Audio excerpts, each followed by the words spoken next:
Welcome to the Master Your Mix podcast, helping engineers, producers, and artists create professional recordings and mixes, even from home. I'm your host, Mike and Davina. Let's get started.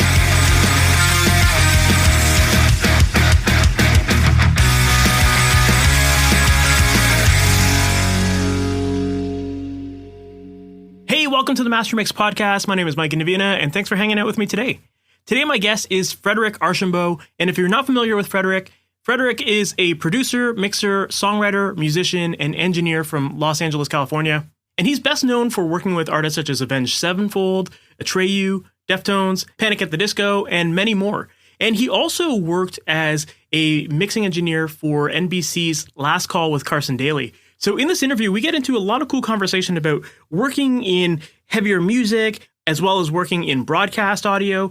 And we also have a really interesting chat about what it takes to survive the current music business and what skills you need to have to keep top of mind and to be able to take advantage of all of the different opportunities that exist out there. I just think that it's a really good conversation for you to listen to if you're serious about making a living in music and you're tired of hearing, there's no jobs or there's not enough money out there in the music business, all that kind of stuff.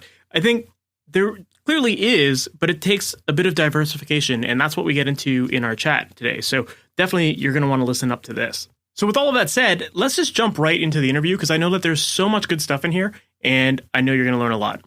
Frederic Archambault, thank you so much for being on the Master Mix podcast. How's it going, man? It's awesome. Thank you. I'm really super humbled to be a part of it, and I appreciate you reaching out. And I'm looking forward to digging here for the next 45 to an hour and chatting about all things music and production, which I probably, like many of you guys, folks listening, I love. I love that aspect of what I've been able to kind of accomplish in my career. So, yeah. Awesome. Let's nerd out then. Yeah. Yeah, right. For people who might not know you or some of the music you've worked on, or maybe not know your background and how you got into music and production, can you give us that story? Yeah, absolutely. I'll give you kind of the quick overview. So a lot of my credits come under like Fred Archambault. So if you're kind of Google that or all music that, but I've really kind of made I guess I kind of, had some traction in kind of like what I call guitar-oriented music, like guitar-oriented heavy music. I try not to say like hard rock or heavy metal because I don't know if I necessarily sit in those lanes as a record producer or as an engineer or a mix engineer. And it's definitely not necessarily all that I listen to, as a fan of music, as a consumer. So a lot of work kind of a little bit backwards. A lot of the big records that, were really lucky to be a part of and had some great success were like I'm not going to say the first of Avenged Sevenfold records, but it was record 2, I think 2, 3, 4. So Avenged Sevenfold. So from Waken the Fallen, City of Evil, the self-titled, and what became like a DVD B-sides of self-titled, which was Diamonds in the Rough. That body of work is probably the biggest thing that people know me from, which is super cool. And then, from there, I've been able to be a part of some really iconic records like Converge, Jane Doe, that I worked on as a second engineer, but super proud to be a part of that record because that record is much like Waking the Fallen, very much a landmark cult record that many people in the lifestyle genre or the lifestyle or the people that really know guitar and heavy music, those are records that are very much worn on people's sleeves, as it were, like kind of a critical acclaimed record. I worked on a Deftones record that became Saturday Night Wrist, which was their 5th LP for Maverick. Atreyu, super stoked to have worked with that. And then a ton of other bands that you probably will never hear, but I'm equally as proud of. And so what got me into producing and making records was just a real love at like probably age 10 of music and kind of that connection that music gives somebody who is trying to find their way. You're kind of starting to get an identity when you kind of become that age. And some people really have a great talent at sports, right? And maybe they're encouraged in that. Maybe now, kids are really getting into, computer tech, IT programming, maybe even video gaming. Like those are the communities that they really resonate with. And that's what gives them a sense of belonging.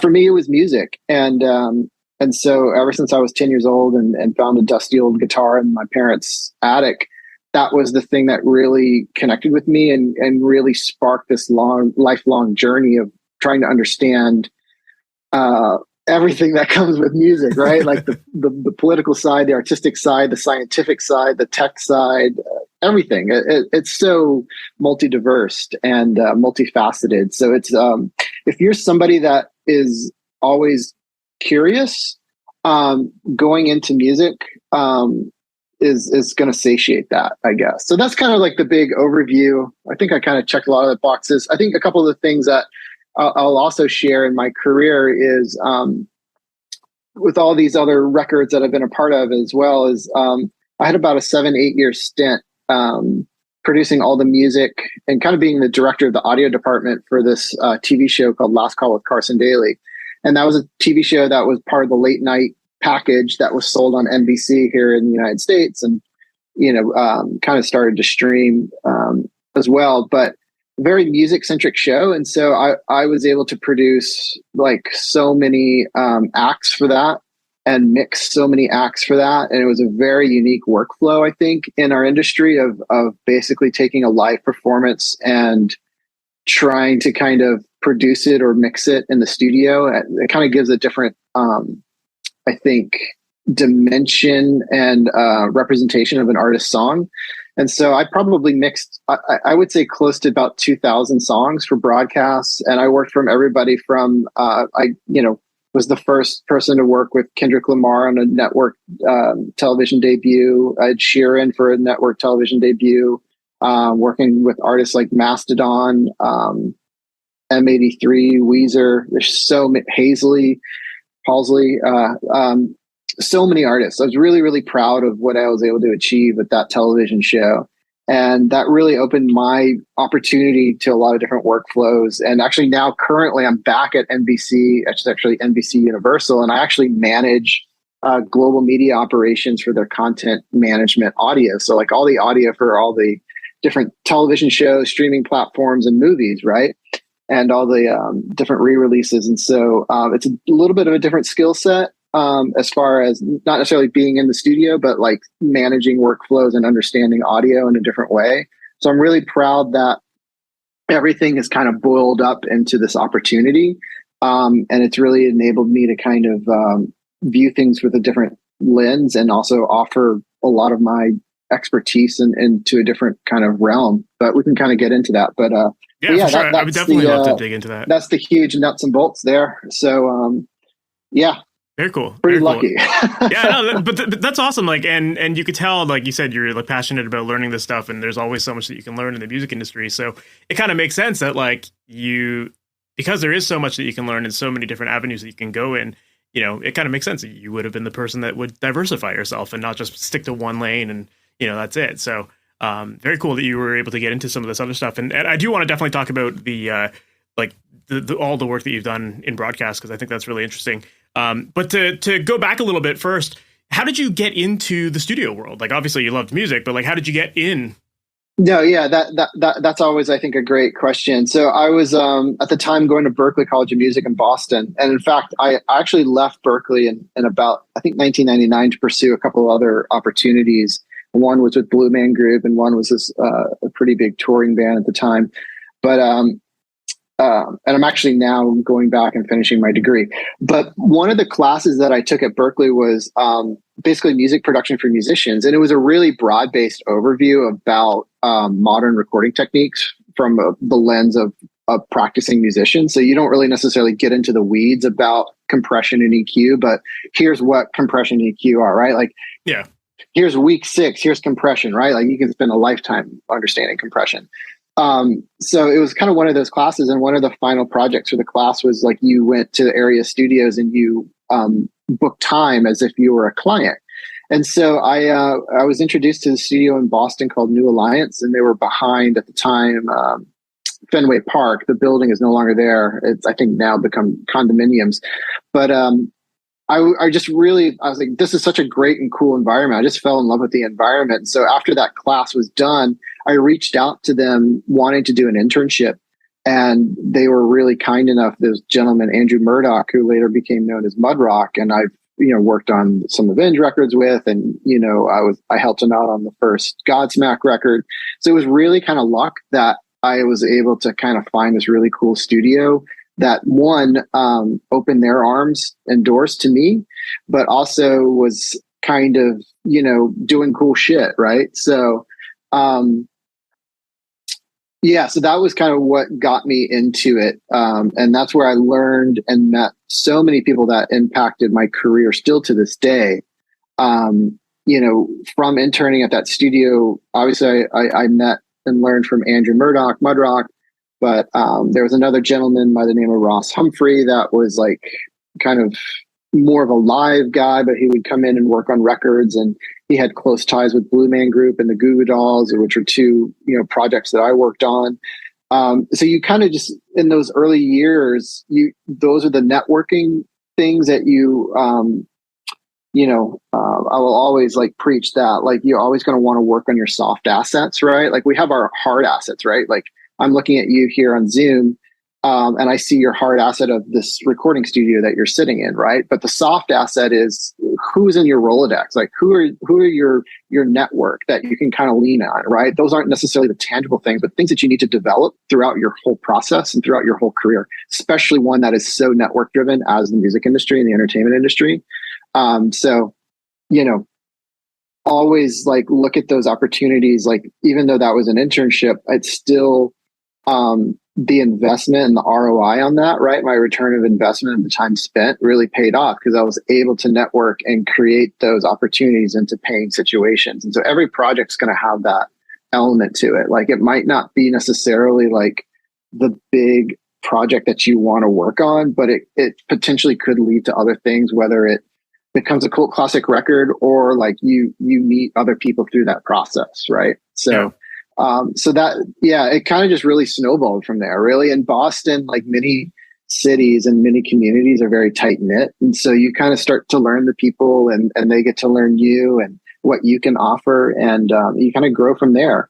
And after playing in bands and being involved as a musician and a little bit as a live engineer and a touring crew member, I really wanted to I knew that being in the studio was really where I wanted to be. And I really fashioned myself after people like Terry Date, who was an engineer, became producer, people like Bruce Fairbairn that made really great big rock records, people like Butch Vig that played in cool bands and also produced really iconic records.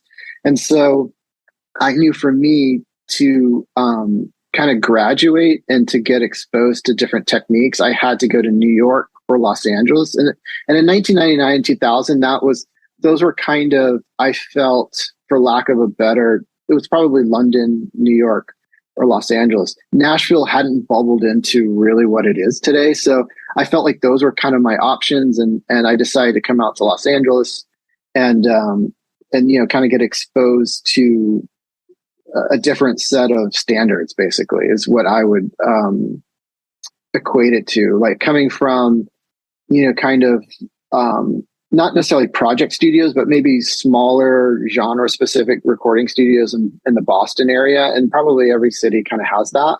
I wanted to work in these big multi-room studios. Right. And at the time, those still existed. They're still around, but they're not very common these days, especially for rock music. But so that's kind of a long ways of what I wanted to do. But yeah, the first thing is just, getting that right internship. I really lucked out in that.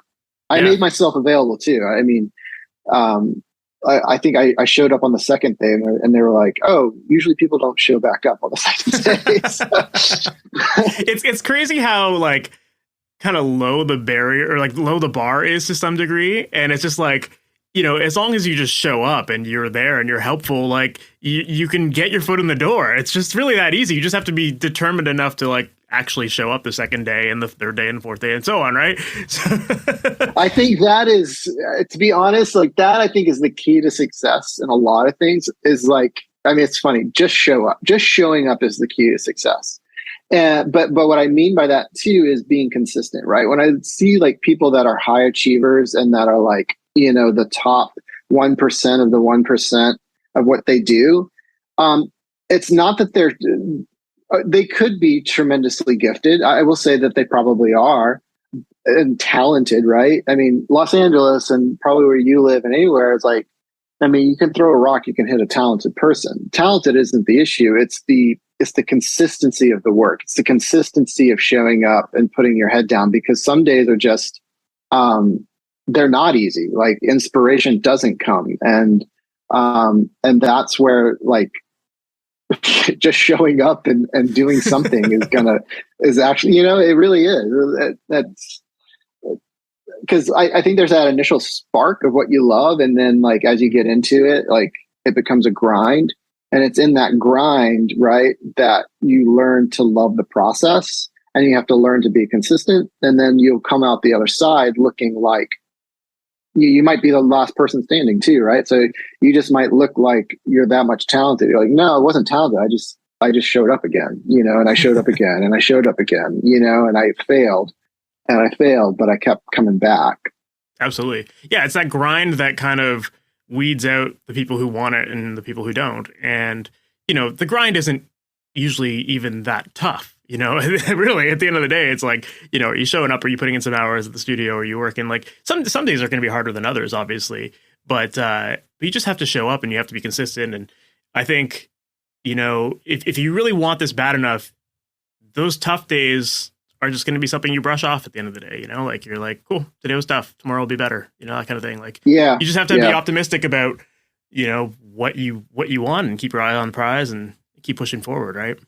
Yeah. And there's a lot to unwrap about that too. But I think part of, like, you know, I'll just say that. I had, like, I felt like I had a graduating class when I first came out to LA. I actually took a bit of a step back in my career, because I was starting to, in Boston, like, engineer my own records, right? So I was technically, like, the first engineer on some of these records, and you're running the sessions, and then maybe you're bleeding into becoming the producer for the session or the record or the project. And when I came out to LA, you know, it's way more competitive, and the techniques are more developed, and there's much more technology, there's more money, and there's much higher stakes at play, right?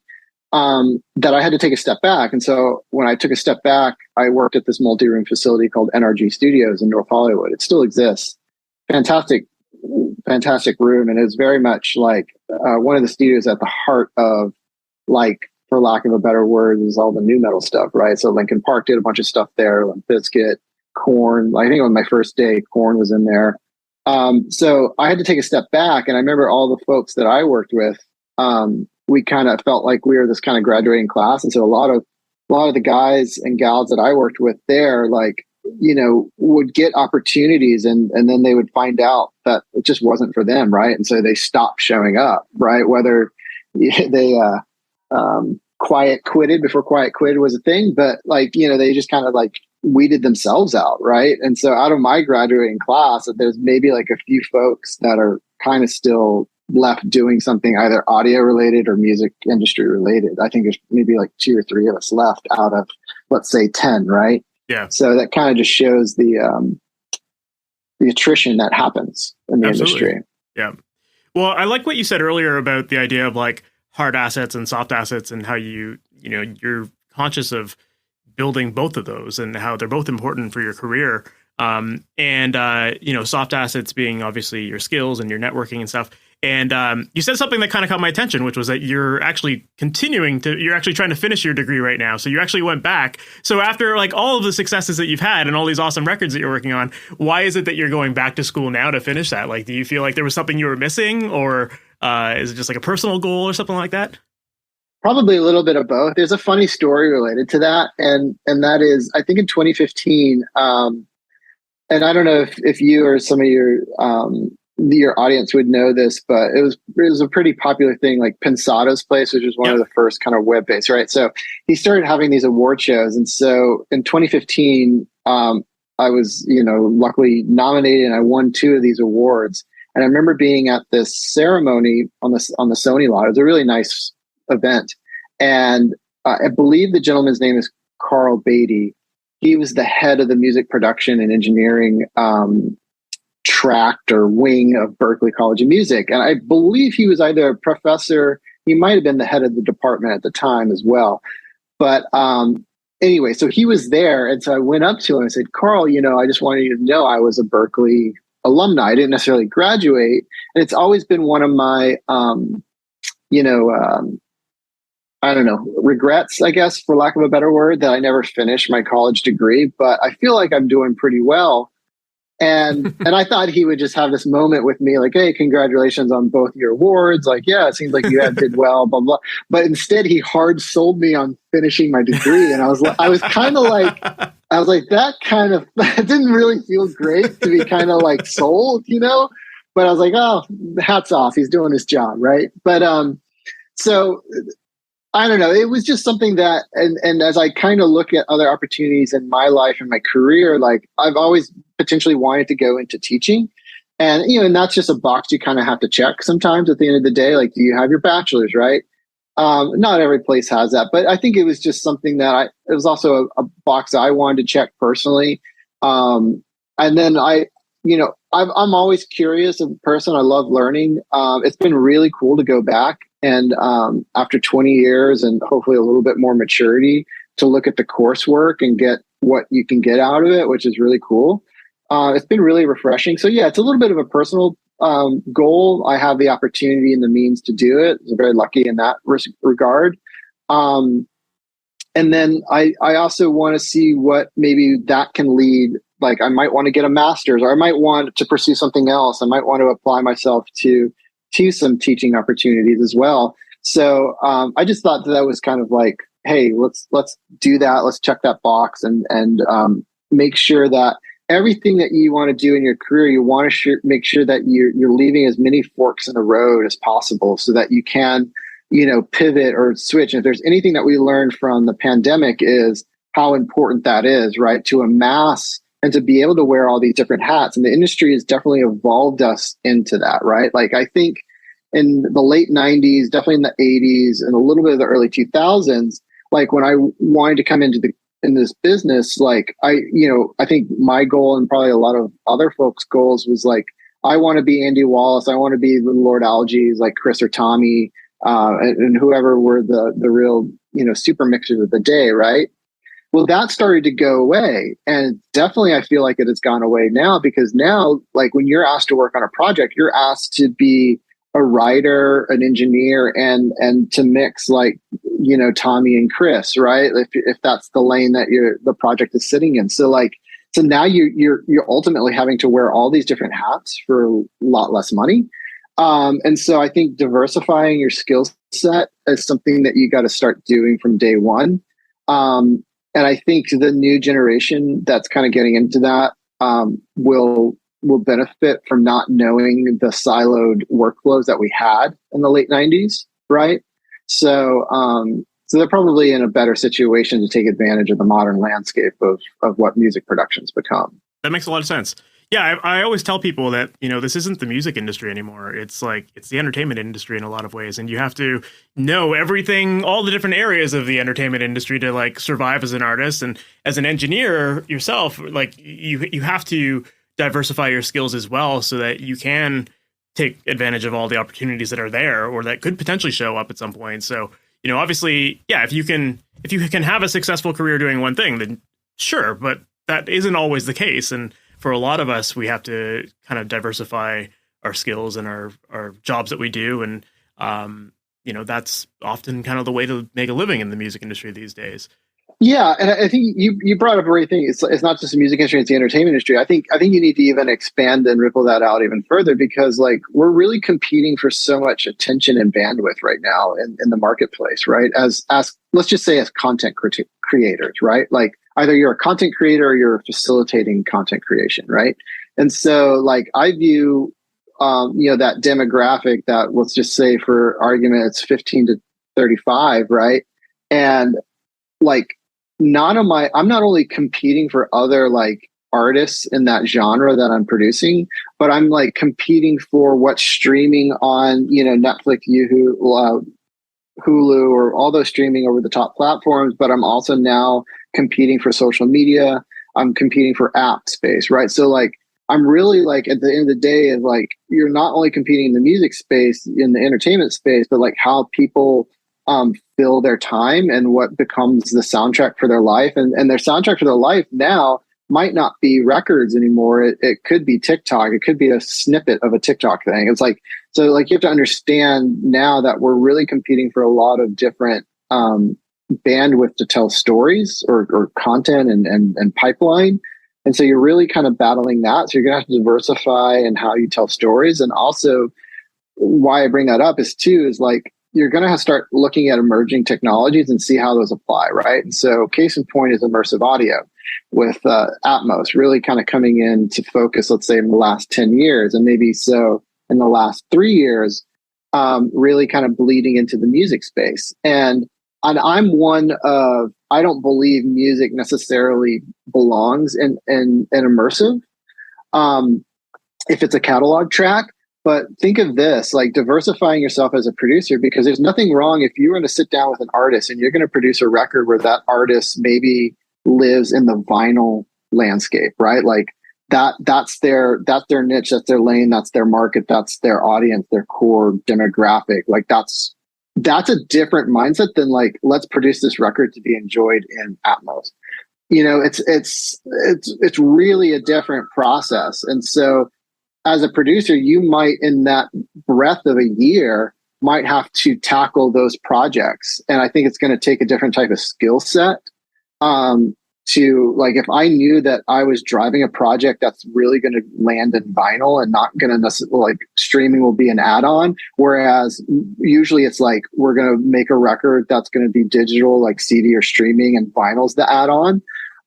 Those are two different mindsets, and I would make different creative and technical decisions from day one. Mm-hmm. Right. And the same thing is if I were going to explore the Atmos space and I have the right artist to do that, and they're very cinematic, but I wouldn't necessarily take a catalog track and try to like Atmos that out, because I think there's a lot of things that were baked into a stereo production that shouldn't be heard, you know, things that should be felt. And now we start extracting like, oh, that organ part. Well, I never knew there was an organ part there. And now it's hitting me from behind or above or whatever, right? It's now I'm engrossed in all these elements I never heard before. And I think, well, that was never the intent, was to hear it. It was to feel it. I think it goes back to the way the Beatles, you know, really mixed in mono. That was their impetus. That's what there was attention. And then they kind of left, you know, whether it was Jeff Emmerich or whomever to create the stereo. And they weren't necessarily overseeing the stereo as much, right?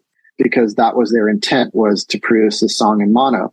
So a long way to a small house of saying, you know, diversify that skill set, but not necessarily apply that skill set to every project.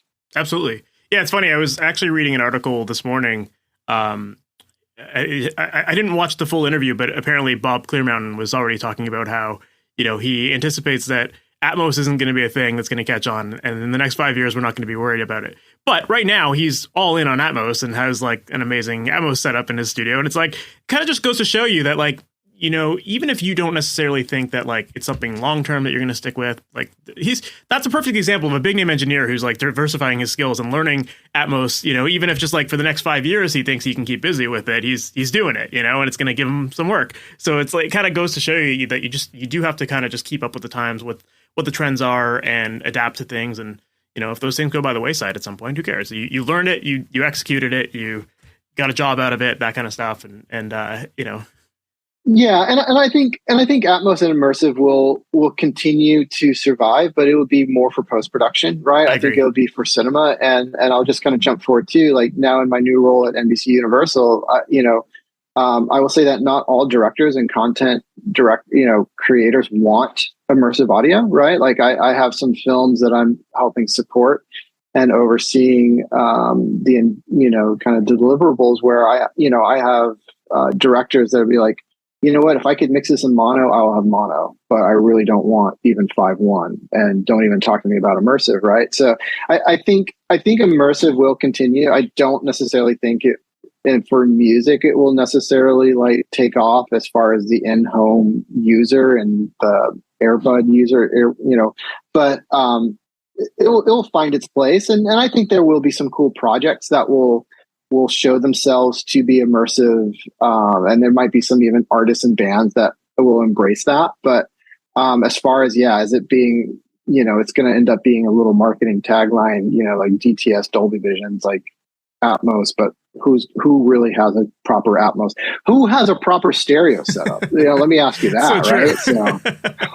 Yeah, most listeners out there are just still listening on their phones or like some Bluetooth speaker or something like that, So we're still like a far ways behind people investing thousands of dollars to get an immersive setup in their house, Yeah, and I think you bring up a really great point. And without really bringing it up, and that is the marketplace dictates really what we create, right? And as engineers, and I remember being a part of AES and being a part of different committees within the Recording Academy, and we would talk about these things about audio fidelity. Like, what does high definition audio mean? What should we be archiving and producing? Like 96K, 192, 48. Like, what's acceptable, right?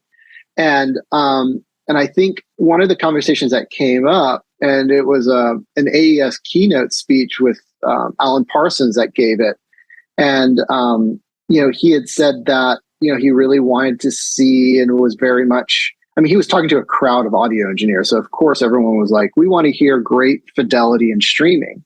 And I argued the point for anyone who would listen, I don't think the marketplace cares, right? Like, look at Tidal. Tidal never went off. Neil Young's project, I forget what that was called, never really took off. Like, at the end of the day, the marketplace, if you're going to have a pipeline of digital audio, right, like Sirius XM, where you only have so much bandwidth and you can cut that up into 4 high definition channels or 100 low fidelity channels, people are going to want the choice, right? People are going to want the quantity over the quality. And that's just the nature of what the marketplace dictates. And so we can bang our heads and say fidelity, this and that. And I think it's our job to kind of be stewards of great fidelity. But at the end of the day, what's appropriate for the artist, the song, and the marketplace, that's always going to dictate where I go. Right. So you can't, I don't know what I'm trying to say other than really the marketplace and how people, I'd rather somebody listen to somebody's song and story and have access to it than put the barrier there and say, well, you have to be sitting at home in a stereo field or in a proper environment to hear this and you have to pay X amount of dollars, right? I'd rather the story get told and heard than not. Yeah, I think that's a really good point. And I think that's just how music has been for the longest time. So to think that we're going to change that and make everyone adapt to this high fidelity sound, nobody cares about it except for audio engineers. We're the only ones that listen to music super critically like this and actually really care about it being the highest quality. Yeah, there's a couple audiophiles out there and they like to listen to their music, at high qualities, but the majority of people out there don't care. It's just catchy song, good beat. Yeah, and I do too. And I think it goes back to not necessarily a great sounding record doesn't necessarily mean it's a great song or a successful record. And a successful record doesn't necessarily have to be a great sounding record, right? There's plenty of punk rock records where, the hi-hat's louder than the vocal and I still love it.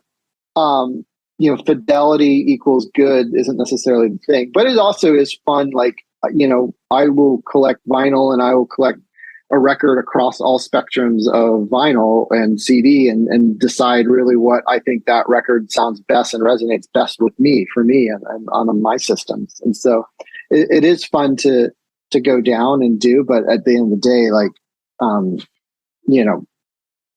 I don't know. I want to set ourselves up for as much enjoyment as possible and not pay ourselves in a corner. So of course. Yeah, for sure. Well, I did want to dive into some of the studio stuff that you do and going a little bit more into, some of the projects that you worked on. And correct me if I'm wrong, but when you first were working in studios, I heard that you got into it primarily doing a lot of guitar teching and stuff like that. Is that true? That was kind of a good entry point for me to get into the scene, get to meet people. And so one of the first major label records that I was involved with was the label was Sony 550 and they had signed this band called Bolt Upright. They were based out here in Los Angeles. They were very much at the precipice of like the whole rap rock thing. Like, and they went out to Western Massachusetts or mid Massachusetts to a studio called Longview Farms. And they worked with a producer based out of New York named Steve Thompson. Steve Thompson was super famous, like record producer and more of a mix engineer, part of a team from the 80s and 90s, Steve Thompson and Michael Barbiero. And so they mixed Appetite for Destruction. They mixed Justice for All. Their list of credits and records that they worked on is, very numerous. And so I think Steve Thompson had just finished producing Korn Follow the Leader. So he was kind of coming off of that success. And so I worked on that record as a guitar tech, and that's where I really, really fell in love with record producing and seeing like a proper record producer separate from a proper recording engineer. The recording engineer was a gentleman by the name of John Goodmanson, who at the time, I think his big record at the time was this Harvey Danger record that he had produced and engineered. Anyway, so to get to see those two guys work and really have a clear definition of those roles and those skill sets and what's asked of them, it was super eye-opening. I was very young in my career, so it was, they were kind of more doing me a favor by having me involved in the project. But that was kind of my first entry into it, and I want to say I learned a lot, like as far as some techniques, but seeing like a proper. That was the first time like working on a Neve console. Not that I was working on it, but just being in that environment, working on, that was a 2-inch 24-track record, but seeing like they had the budget for multiple reels of tape and what was called making a slave tape, right? So like you would track your drums, and once you get your drum edited on that 2-inch, you would maybe, bounce an 8-channel or a 2-channel version of those drums to another reel. And that way, when you're doing guitar overdubs, you're not like going through the tape and kind of destroying the drum sound. Because the more like you rewind and put the tape through the heads, the frequency response from both the high and the low end starts to kind of go away over time. And so obviously, if like you're punching on a guitar part and like, you could probably punch in on a part hundreds of times, and throughout the day, maybe you're rewinding the tape, thousands of times. You can only imagine the kind of wear and tear that it happens. And so to see a production that had that, like, okay, here's a drum take, let's keep those reels. We're only going to use those reels when we go back into mixing, and we lock up the two machines when we mix, and we'll have, the pristine sounding drums, as it were. So seeing a production at that level was super eye opening, and like made me truly fall in love with, that is exactly what I want to do for the rest of my life, right? Was being a record producer. Seeing Steve Thompson work, I was like, yeah, that's no brainer. Like, get paid a bunch of money and wake up at noon and listen to music. Like, hell yeah, sign me up. That's awesome. I love that. Like, that was your way in. And again, I guess this comes back down to that topic of diversifying your skills. And, that was just an extra skill set you had, like working on guitars, and, it got you in the door and got you some work as a result of that. And then you got to meet other people and network. And like, so I think that's a really cool approach, because so many people would just try to get in like the traditional way of, I want to just be an engineer and I'm going to just, do it this way only. I'm curious to know, in your experience of guitar teching, I know in the drum teching world, like there's a lot of drum techs I know will say that like you learn a lot about like tuning the instruments for the microphones and that kind of stuff, because, things will always sound different under the mic. Did you find that there was anything like that as it relates to guitars? Like, was there anything that you learned that would like help get a better tone, for example, while you were teching? Yeah, I think early on in my career, I didn't have the nuance to it, but then you start developing some of the nuance. Yeah, you're completely right. Like, drum teching, you're kind of tuning for under the microscope of the microphone, as it were. But when it comes to the guitar, you really have to understand the player. And the player, you really have to, so you have to understand what that player is trying to do, how they play, and what you're trying to accomplish, right? So like if you're working with a younger player that maybe has either a heavy left hand or a heavy right hand, right? You might, and you're trying to work on a song that's in drop C, or maybe even below, right? you're going to have to start gearing all that stuff towards understanding that he might go sharp very easily. So what I would do is maybe put him on guitars that maybe have a longer scale length, right? So the string has more tension. Obviously, you would put a thicker gauge string on. Maybe you would tune the guitar slightly flat, knowing that once it's in their hands and they kind of rip on it, it's going to get sharp in tune, right? So those are the kind of the subtleties that you start getting into as far as the intonation. You really start diving into the personalized intonation of the player and what you're trying to accomplish. What's been one of the greatest like godsends probably in the last decade has been Evertune systems. Of course. And that stuff is just awesome. Like that is like, because when you're working on guitar oriented music and you're in like that the grind of guitar overdubs, and especially if you're working with a band that's very layered in their sound, you're probably, let's say if you're working 10 hours, like you're probably spending 6 hours like tuning sometimes, or at least it feels like it. And maybe 3 hours is just tuning the G string, or what traditionally is the G string. So Evertune systems, like, man, they made the day go by really fast, right? And you can set them up to do a lot of different things. You can set them up to bend and stuff, but like if I'm trying to get like the meat and potatoes of a track and there's not much, bending in that rhythm track, like, oh my God, it helps so much. And so one of the tricks I did was I took a baritone guitar and I would tune it up to a regular tuning. So I usually actually kept it in drop C, because that way I could capo it and get it to obviously, drop D very quick, and drop C sharp very quick. And I had to play with the string gauges, because if you take a normal baritone guitar and the baritone string gauge, I think is a set of 14s, and the baritone is usually tuned to fifth down. I think it's in B to B. So if you take that and you try to tune it up to drop D or drop C, like you're going to pop strings. So you kind of have to mess around with the string gauges. And I remember coming up with some string gauges that worked. And so that was a really good trick of getting a really nice fundamental in the rhythm guitar, because off of that, everything's going to be, based off the fundamental rhythm track. And so when it came to guitar heavy music, I always felt that the guitars dictated what the bass were doing. And sometimes the bass was doing an extension, an octave down of what the harmonic, the harmonic rhythm and the harmonic structure of what that rhythm guitar is doing. So I would do rhythm guitars first, and maybe even do a few overdubs and then put on the bass.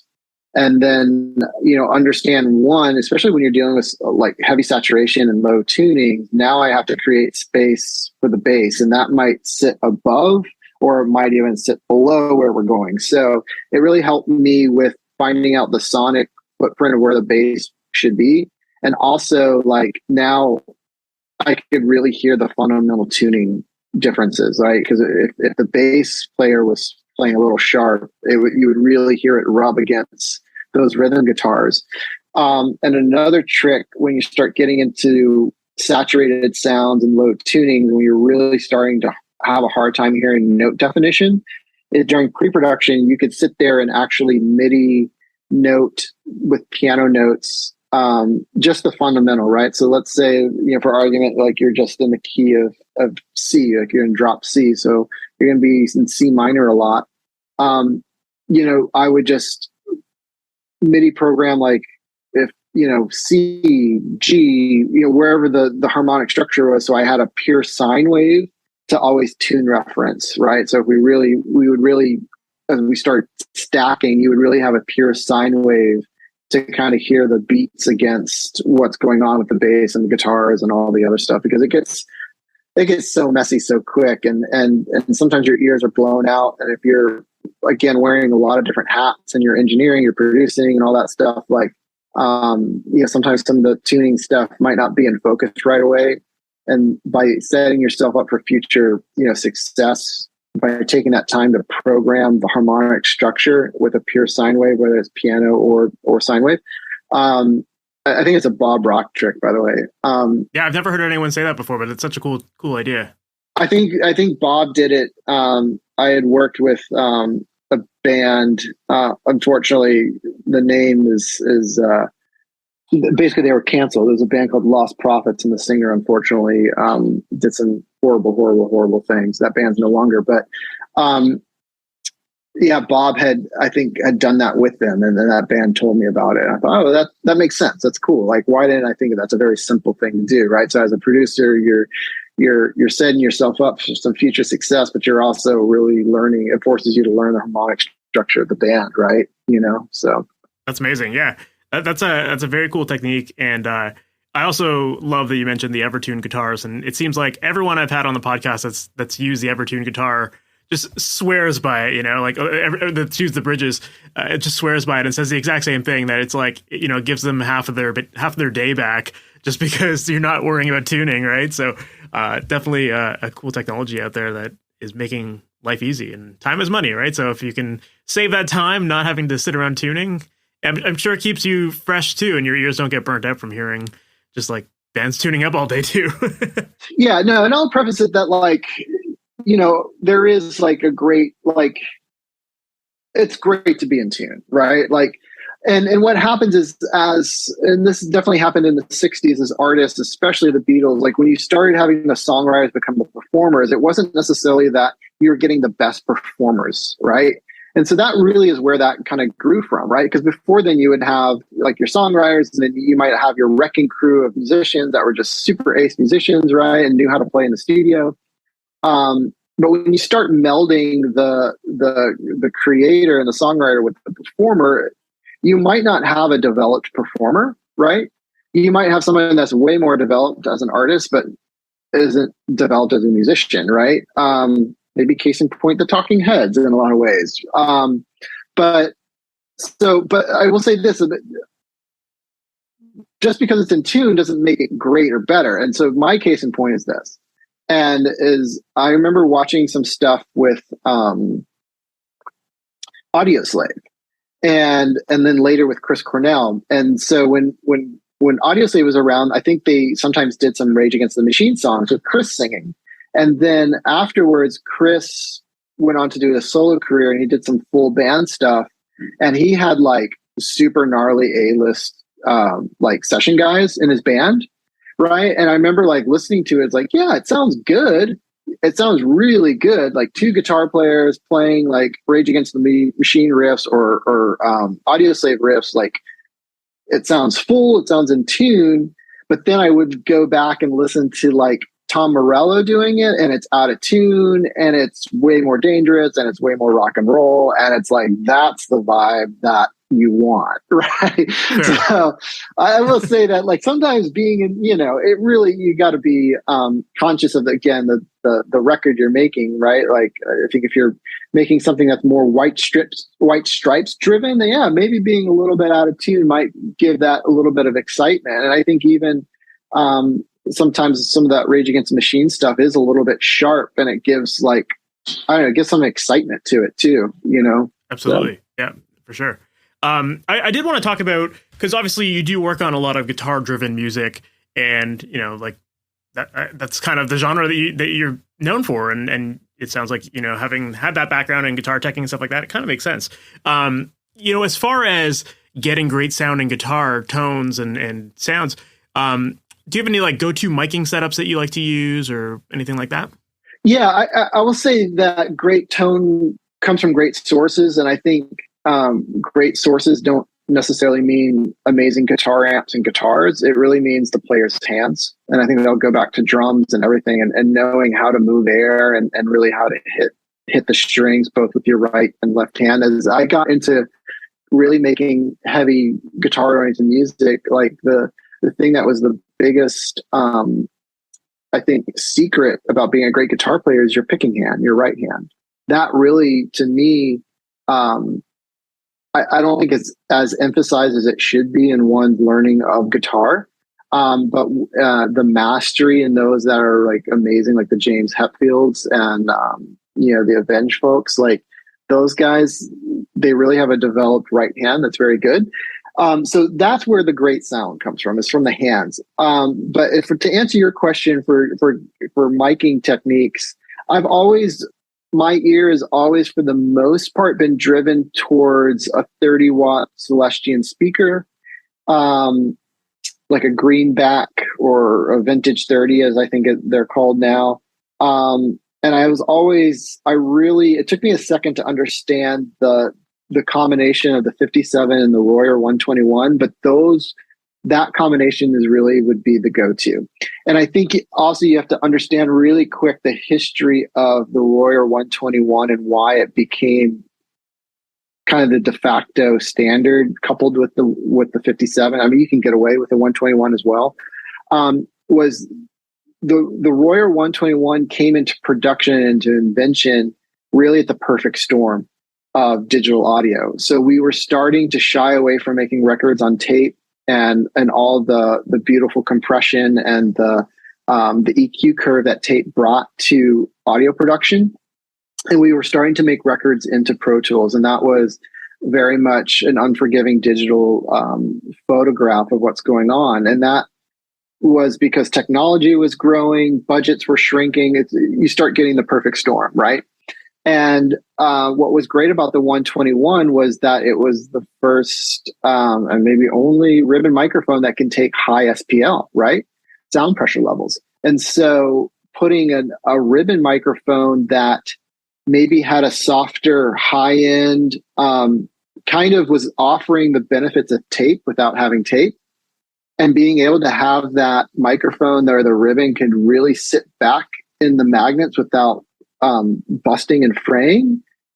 It was a perfect storm. Like that was the perfect microphone for those of us making digital rock records, right? It offered us that sense of warmth and harmonic distortion that we wanted, that we were missing out of tape. And so I think that's the reason why that combination really works for me and why I really embraced it.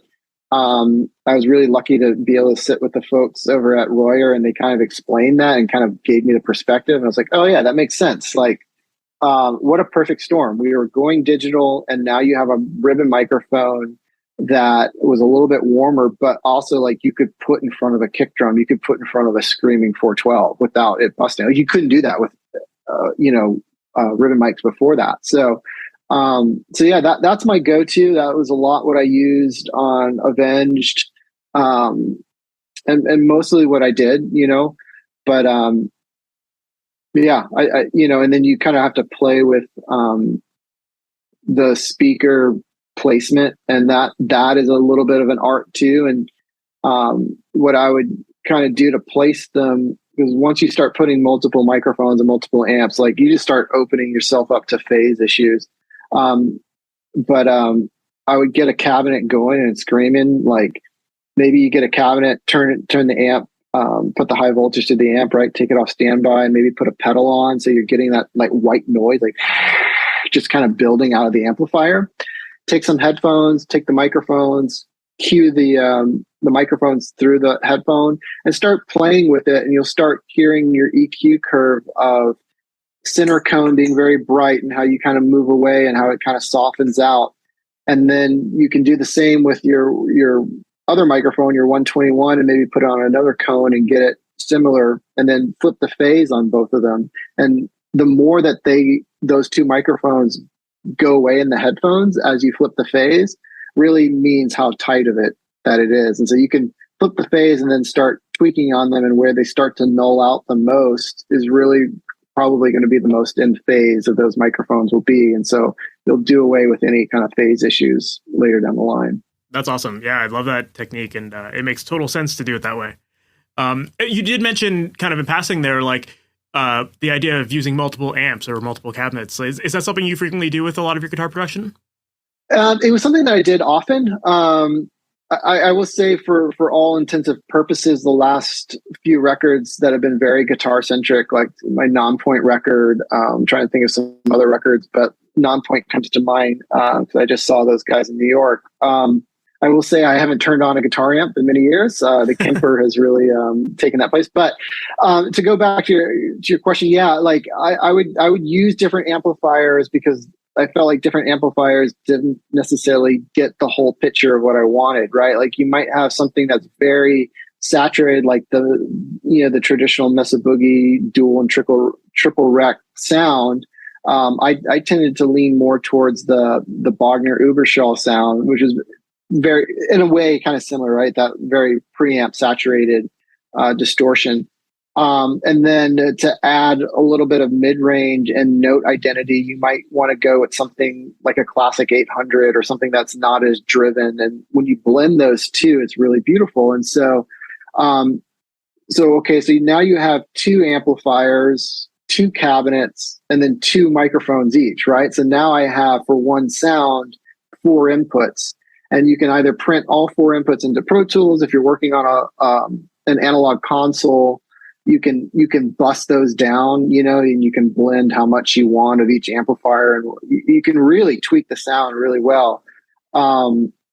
I never really figured out a great way to do it in Pro Tools. Some people would go through aux sends and then into a track, and I never felt like the phase was really great in that. But the important tool in making a multi-amp system work is a kind of a matrix device. Radial makes the JD7 that I like a lot.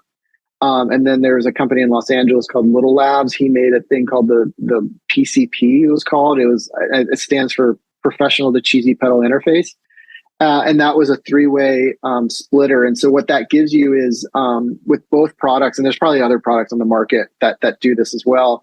It gives you isolated transformer isolation between. So you plug your guitar in, and it would isolate ground hum between the 2 amplifiers.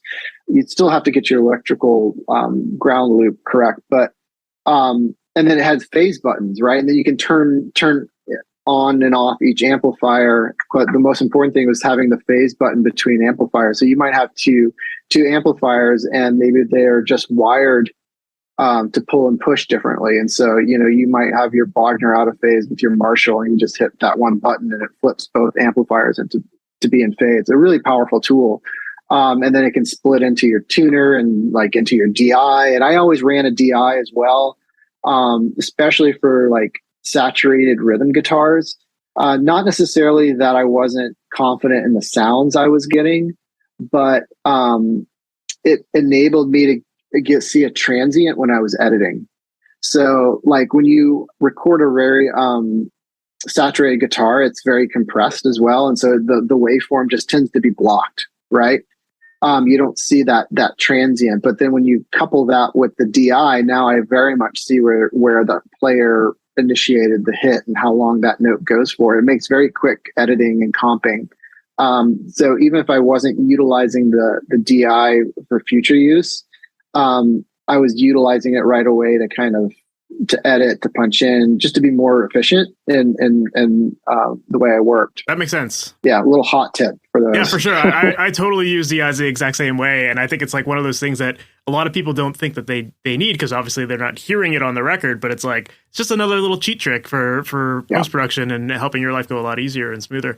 When it comes to editing and getting tight sounding guitars, do you rely a lot on editing to really tighten things up? Like, are you using like Elastic Audio and that kind of stuff to tighten things up? Or do you tend to focus on getting it really locked down during the tracking stage as best as possible? I think a little bit of both. I never had much luck with Elastic, and it depends on the track that I wanted. I would probably get the player to kind of get something that I really liked. And if I was making something that was gridded, no shame in my game. I would find something and fly it around, and then I would maybe find the double that worked really well, and where there wasn't any push or pull.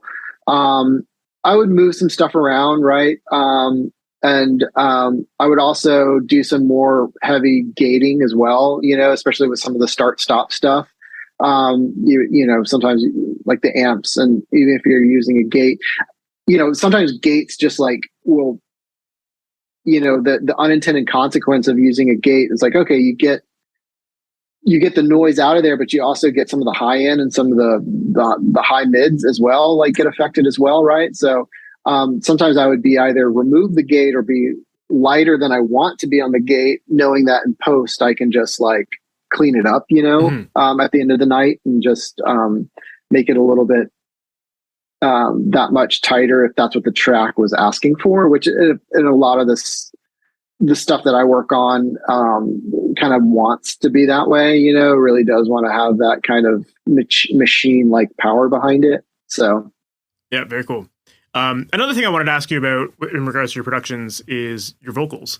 And especially when you listen to like the Avenged Sevenfold records that you've worked on, like the vocals sound incredible, and they definitely contribute to making the mixes feel really big and wide because of all these different vocal layers that are in there. So when it comes to working on vocals and getting them sounding really full, do you have any go-to tips there? Yeah, I think one of my, I'll just say this, one of my favorite vocal records that I produced, I'm super proud of what I was able to accomplish with the vocals, is a band called My Ticket Home. And it was the record, I think it's called Thrush.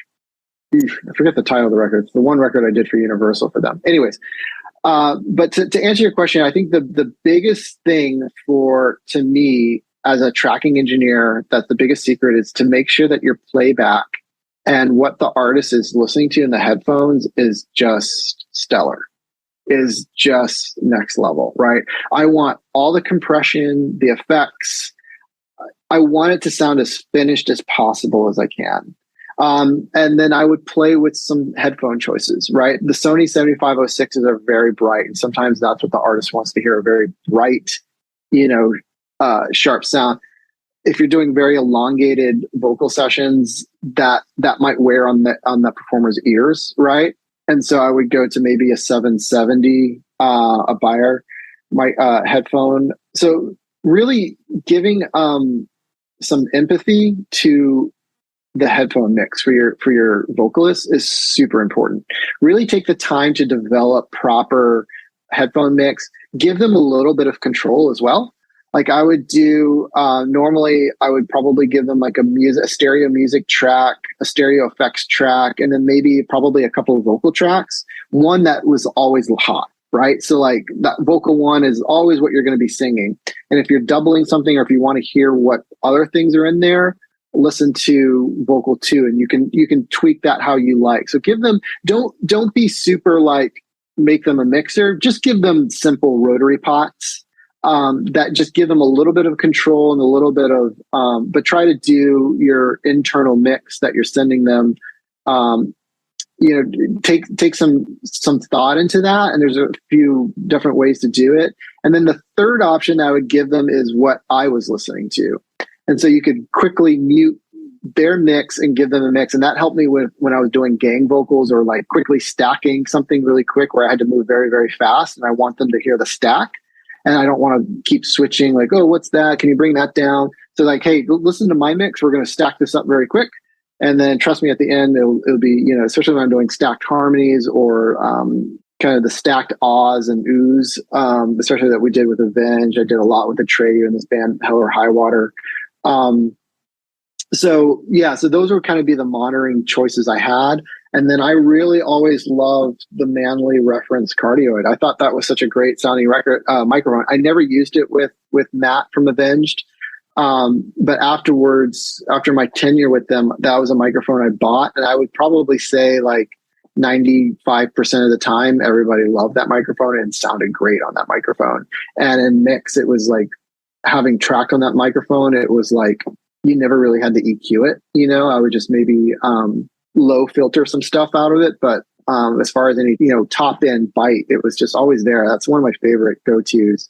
And then I'm pretty lucky. I have a pretty legendary vocal chain that I feel like I'm the only guy that has it. And I have a really great stay level from the 50s that David Kolko revitalized for me. And it's a Veramute compressor. So it's much like in the realm of, like the Manley Veramute, or like I'm forgetting the name of it, the Rolls Royce of compressors. Anyways, it's a tube-based compression, and so 6386 is the Fairchild is the compressor I'm thinking about. So it's very based on the quality of the tube that you have in that, and I'm pretty lucky that I have a really great 6386 in that, and it just sounds like butter. You could slam that thing and it just sounds really good. And then in auction, I bought Jerry Finn, who was a really great record producer. I bought one of his like way back TG2 EMI pre's. And so like the Manly, the TG2 going into the stay level is just... It's pretty solid chain. Yeah. Yeah, it's really, really great. And again, like the stay level I have is just like, people know me by that. Like, oh, he's the stay level guy. Or, you know, like I have producers that I've engineered for, like, hey, can I rent that or something like that? So that's like my one piece of gear that I was pretty lucky to collect. That's my one thing. If the studio is burning down, I'd grab, you know. Everything else can get replaced, but I'll grab that. I love it. As far as coming up with like vocal layers and harmonies and doubles, all that kind of stuff, is that something that a lot of the bands you work with tend to have flushed out before they enter the studio? Or is that something that you tend to focus on working out with them? A little bit of both. I think some, like Avenged, they very much either have it worked out or they are working them out. And then some artists haven't been exposed to that. And so I'll expose them to those techniques. So it's a mixed bag. And then some artists will want a harmony and not necessarily know what it is. And so I'll start giving them some of the basic third and fifth ones, you know, and at least get the ball rolling. I remember when I was doing the My Ticket Home record, like we really wanted to explore some of the harmonies and like, you know, like here are the obvious ones, right? And I'd give it to them and then they're like, no, we don't like that. And they were more like into kind of the Alice in Chains kind of, you know, parallel harmonies and maybe even some forks and stuff like that. And they came out with some really cool shit. But I think it's a matter of exposing them to it and getting them going. And then how to place those in the stereo field. And that's really where you're going to pull from pop music and hip hop a lot, about being very aggressive in the panning of them and not being afraid to, like, in the chorus, do a double, triple and hard pan those left and right, like hard pan those where they're really weird. And so being bold about how you place those harmonies. I love doing low octaves with artists as well. And I always get artists that are a little bit unsure or you know, what to do with that. But it's also when you do present those ideas about like some of these left of center, whether you're wanting to get a falsetto out of them or a low octave, like almost like a talking, Matt from Avenged does that quite a bit.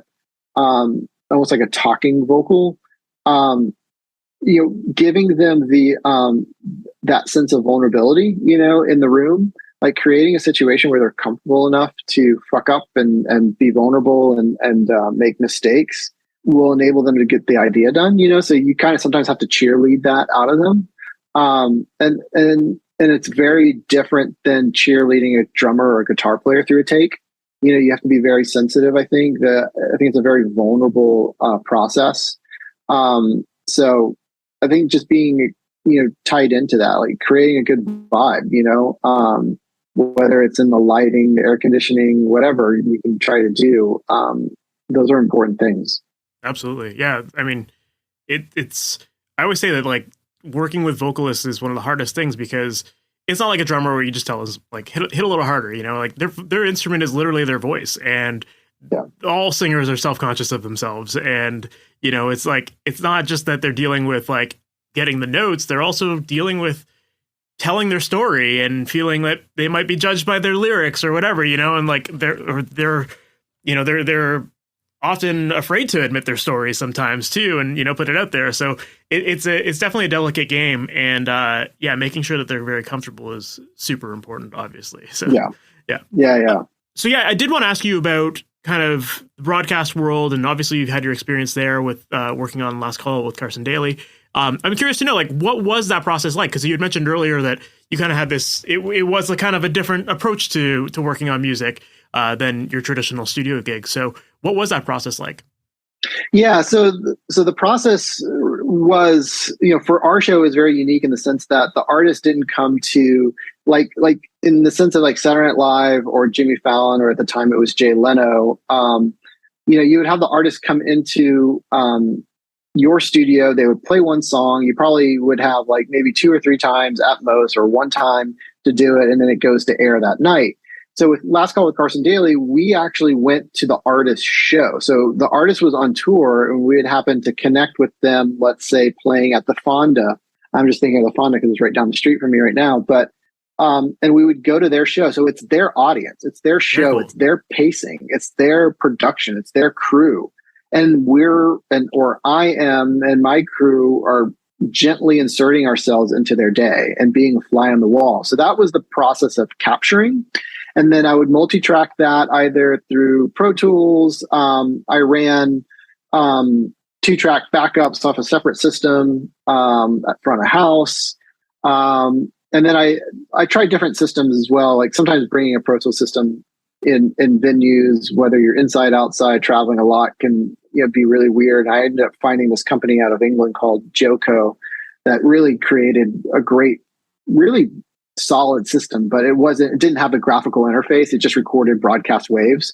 And so then you would import that into, there were timestamps. So you just bring that into Pro Tools. It added another step, but the footprint and the stability it gave was really, really key.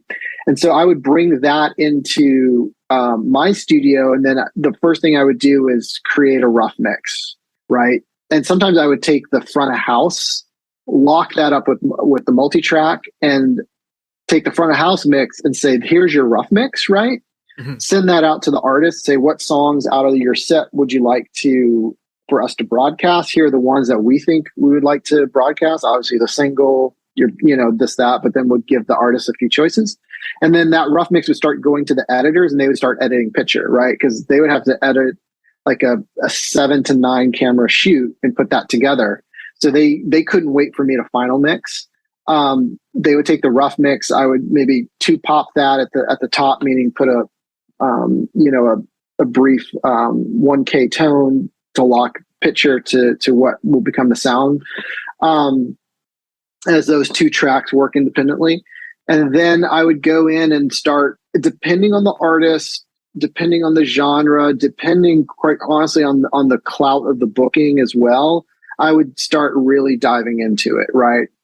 Tuning vocals, layering samples, trying to really bring out as much dimension and color into what that performance was, where those songs lived on the record, and what they were trying to accomplish live. Because some artists want complete reproductions of the record, meaning like an artist like M83 basically said, make it sound like the record. And when you look at their input list, it was very much, geared towards that, right? A lot of backing tracks, a lot of, stuff of that nature. And then you would maybe have like a punk rock band, like Waves or something where, okay, that can be loose and that can sound a little more garagey, right? Because that's their lane, that's their genre. And so it was really like, from like a Monday through Friday, I could mix an electronic thing, a garage punk thing, a hip hop thing, and maybe a singer-songwriter acoustic thing. And so every day you were trying to immerse yourself into a different lane and genre and try to be a fan of that. And I would try to really get involved into understanding the artist. And for the most part, having been, being a lover of music and really, being obsessed with everything, I would tend to know the artist, and I would actually tend to know the producer and the engineer who worked on those records. And so sometimes I would reach out and like, hey, I'm working on this. Do you want to be a part of it? Do you have any tips or tricks? Whatever. Mm-hmm. So that was the challenge, I think. And then you really had to, like, some nights you're up against a deadline too. So it was like, this is not the best mix, but it's got to go, right? We have to go to air. So it really, over 7 years or 8 years of doing it, it really helped me develop a gut feeling of like making quick decisions and like, okay, this is where I'm going to go, right? There's no turning back, and I think this is right.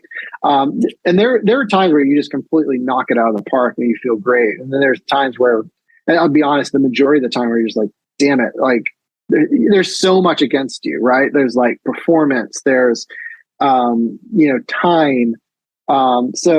And then there's also the idea that like what the record was is not what the band is live. I think some of the biggest compliments I've had in those was like, I forget the band. It doesn't matter what the bands. I forget what the bands. Even if I do remember, I wouldn't say who they are. But I remember doing this one band. I went to air, and then like seeing the opening band later in the year or something. Like, and they're like, "Hey, did you mix that?" I go, "Yeah." He goes, "Holy shit! Like that is not what they sound like live. I was like, yeah, thank you. That's awesome. Yeah, I imagine that would definitely be a challenge, especially because you have the time constraints. But then, trying to replicate an album sound, but using live tracks, like, I'm sure a lot of these artists had like albums that had been heavily sampled and stuff like that. And so it's like, how do you find those same sort of tones to make it work, right? Like that would be quite the challenge with every project, I imagine. Yeah, and I developed a little bit of a technique for tuning live vocals, because tuning live vocals with all the spillage and bleed was very different, especially if the artist was running wasn't on in-ears, or the drum set, it was a tight, small stage, and the drum set was literally in front of the microphone, like the singer's microphone, right? So like, so there's a lot of challenges in how to edit a live performance. But I think the key thing with that, when I was doing it, is you roll on everything. You roll on soundcheck, you roll on everything, right? And so what happened, I was working with the Crystal Method. They were doing kind of an anniversary of one of their records, and they had all the original singers come back and sing those tracks. And so I rolled on everything in soundcheck, and when it came to live for the one song that we wanted to broadcast, the singer completely like fucked up the first verse. Like saying the third verse or the first verse lyrically. And so the boys and Crystal Method were like, hey, what can you do about this? Like, well, I rolled on soundcheck and you guys are to a click. So I'll just take that vocal from soundcheck because it's correct, pop it into that performance for the verse, and then the rest of the song is correct. So, those are kind of cool things. And then I just told the camera editors, don't do close-ups. I was going to say, how did you do that? Go to wide shots on that verse or yeah. So we had to kind of be creative with that, go to slow-mo cuts or whatever to kind of like, to get the lip sync correct. But the folks that worked on that show they were super talented. That's super amazing. talented. That's very cool, man. Yeah, I definitely have a lot of appreciation for people who work in live sound and broadcast and stuff like that, because often you're working really quickly and, it's very unpredictable. And especially if you're mixing a live performance, you're dealing with so many different elements that you're not having to fight in the studio. Bleed and performance and, some people just being exhausted and not being able to like sing their lyrics clearly because they're out of breath and stuff like that. There's so many different factors that go into it. And you bring up a great point, because like Los Angeles and New York are very, industry heavy cities. And so like when you have an artist coming in, like, playing that show at the Fonda isn't the only thing on their list, right? Like they have all their A&R folks and maybe their agents and their management are out. And probably that morning they did KCRW or some other radio thing. So it's like their day has just been stacked, right? And maybe they've been partying too. So by the time it comes to the last song of the night, which is the single that we want to air, that person has not been allowed that opportunity to be in the best form, right? Because they've just been ran ragged. So yeah, the artist schedules you really do get a insight like, oh my God, they are just asked to do so much. And then the next day they're off to Europe, right? So it was always inevitably like that. It was like you either caught a tour the first day and they're working out all the bugs. They're like, yeah, we just got all this gear and we haven't had time to, you know what I mean? Like, so most of soundcheck is just literally spent patching things in and getting line check correct. And then the other flip side of the coin is you're getting an artist on the last day of a 30-day run and they're just, they just want to go home. Yeah. You kind of want to aim for that like sweet spot in the middle, like day 10 or something like that. Yeah, no, you never get that. You never get a day 10. Yeah. Awesome, man. Well, look, I don't want to take up too much more of your time, but if anyone wants to learn more about you, maybe even potentially work with you, what are the best places for them to follow you online? Yeah, please. I finally got a website together, so it's fredarchambault.com, and there's all the contact info that you need to get in touch with me. Shoot me an email, talk about working on a project, see other projects that I've been a part of. That's really the best way. Kind of the digital narrative is something that I kind of either keep personal or kind of need to reinvent. But yeah, going to my website is the best way for sure. Awesome. Well, I'll definitely have the links in the show notes for sure. Perfect. Yeah, appreciate it. Cool, man. Well, thanks again for coming on. I really appreciate it. Likewise. Thanks for having me. So that was my interview with Frederic Archambault, and that was awesome. I really enjoyed that conversation, especially all of the stuff about just breaking into the industry and the power of just showing up, you know? It seems so simple, but at the same time, so many people are afraid to do it and afraid to push forward, and they give up so easily. And I think that everything that we talked about in this interview here is so important for people to hear if you actually are considering making a living at this. You know, you have to show up, you have to diversify your skills, you have to just be there and be ready to pounce on opportunities when they come. And, you know, Frederic has definitely done that himself, and that's part of the reason why he's had such a great career, is because he's just adapted to things, and he's constantly pushed himself to learn new things and take opportunities as they come. And yeah, it's led to some really cool projects for him. So I thought it was definitely really interesting to hear his story, and great to chat about that element of the industry. And then I also thought it was cool to dig into some of his productions, and especially when it came to things like guitar tones and, you know, what really goes into creating great sounding guitar tracks. And I thought he shared some really cool tips there as far as what to do when you're using multiple microphones to get the right sound, but also make sure that things are in phase. Talking about his editing process when it came to guitars and how he likes to use DIs to help him with that. And also some of the stuff about vocals and his signal chain and all that kind of stuff. I just thought these are all great takeaways that you can definitely implement into your own mixes, and some techniques to try out to make sure that you're getting great sounds. So yeah, that was a lot of fun. I really enjoyed that episode. I hope that you did too. And if you did, make sure to subscribe to the podcast. That way you're notified about all new episodes as they go live each and every Wednesday morning. And if you're looking for more help with creating pro-sounding recordings from your home studio, make sure to visit MasterYourMix.com. That's where I work with musicians to help make the process of recording, editing, and mixing your music super easy. And there's so many great resources on the website to really make the process very clear and to learn the steps that go into it. And one resource that you're going to want to check out while you're there is called The Mixing Mindset. That is a book that I put out a few years ago that walks you through the step-by-step process of mixing your music, knowing what to do, what to pay attention to, what to listen for, how to dial in settings, all that kind of stuff, so that you're not guessing as you work. Instead, you have a very clear focus of what to do, what order to work in, and that's ultimately going to allow you to make better sounding music in less time and without feeling so overwhelmed throughout the whole process. So once again, make sure to check that out. It's called The Mixing Mindset, and that's available at MasterYourMix.com. So we've reached the end of this episode. Thanks so much for sticking around to the very end, and I can't wait to chat with you in the next one. We'll talk soon. Have a good one. Thanks for listening to the Master Your Mix podcast. To have your questions answered, submit your questions to questions@MasterYourMix.com. Please go to iTunes and subscribe and leave a review. And for more information on how you can improve your mixes, visit MasterYourMix.com.